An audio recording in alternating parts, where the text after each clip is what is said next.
Hey ladies, hi, I'm back again with another video. Today I want to talk about dryness. Now I have my two best friends who recently did a big chop and are starting to go natural. And their biggest complaint to me is they're always calling me, what can I do? What can I do for dryness? So here it is. Dryness, in my opinion, is caused mostly by the overuse of products, using too many products, too much of the products, too often. But there are other factors, like my best friend, her problem is she has hard water. She lives out in the Midwest, and the water out there is absolutely terrible for her hair. And that's what triggered her big chop in her transition into natural hair, because her hair in a relaxer basically broke off completely. So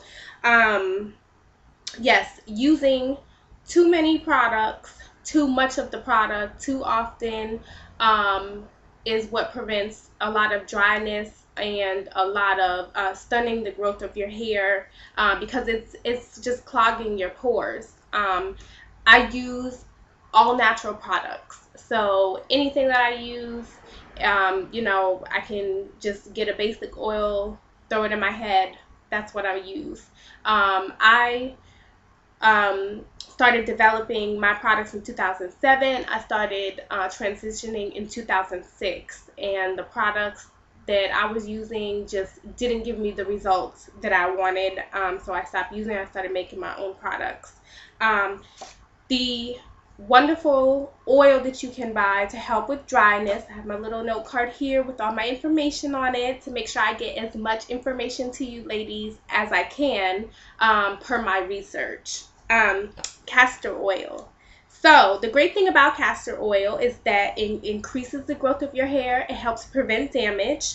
It helps prevent split ends, which is, all of our problems. Anytime we always suffer from split ends. We suffer from damage of having to pull on our hair, just combing out our hair. And I know my goal is the growth of my hair, along with, of course, the health. But my goal is definitely growing out my hair, seeing how long it could grow. So castor oil is a humectant, which means that it attracts moisture. It is also an emulsant, which also means that it's not good for moisturizing by itself. So I recommend that you, on wet hair, after you wash your hair, you go ahead, you apply an oil that is good for moisturizing, and then you seal it in with the castor oil. You seal it in your hair, you use it to seal your ends, and that should prevent a lot of dryness in your hair. Now, don't overdo it. A lot of people love coconut oil. Coconut oil is absolutely great product. There's so many wonderful, just lost some words here. So many wonderful benefits, of coconut oil, and I will be doing a video on coconut oil later. My suggestion for the oil to use to moisturize your hair with the castor oil is jojoba oil. So let me tell you why. Jojoba oil is the closest to our natural oils, and because it helps to balance out our hair and our scalp's natural oil, thus preventing oily hair, thus preventing dandruff, dryness. It balances it out. It's, wonderful for that.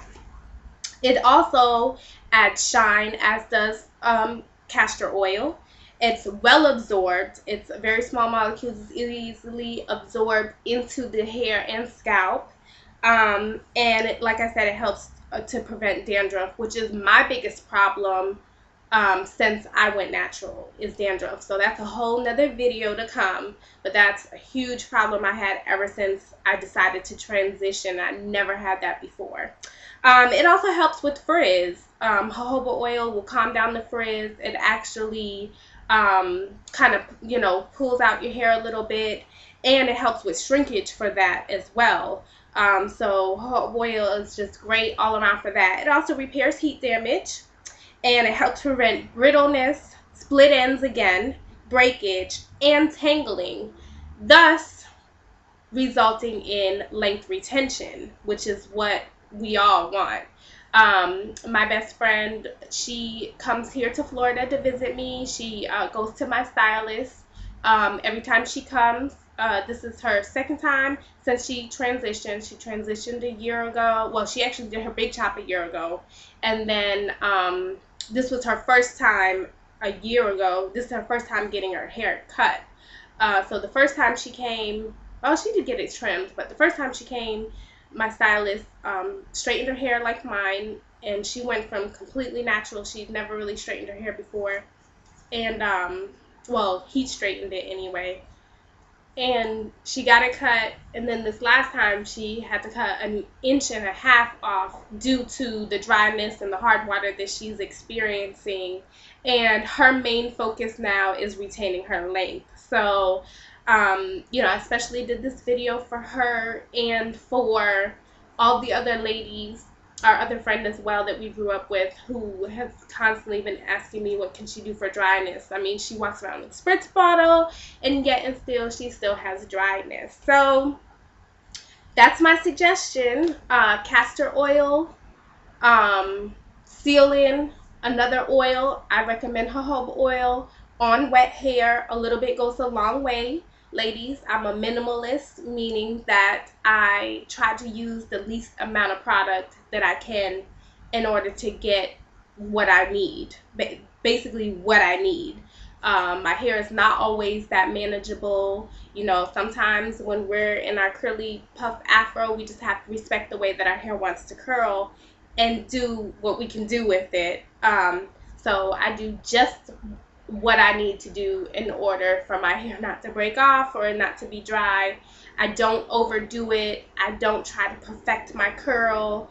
Matter of fact, I don't even prefer to have my hair curly, but I will wear it big in its natural state. So yeah, if you have any questions or if you have any suggestions of your own, please let me know. Again, I'm coming from a lot of time in research into my suggestions. I've been doing this for a very long time. So yeah, thanks for tuning in, and please check out my other videos.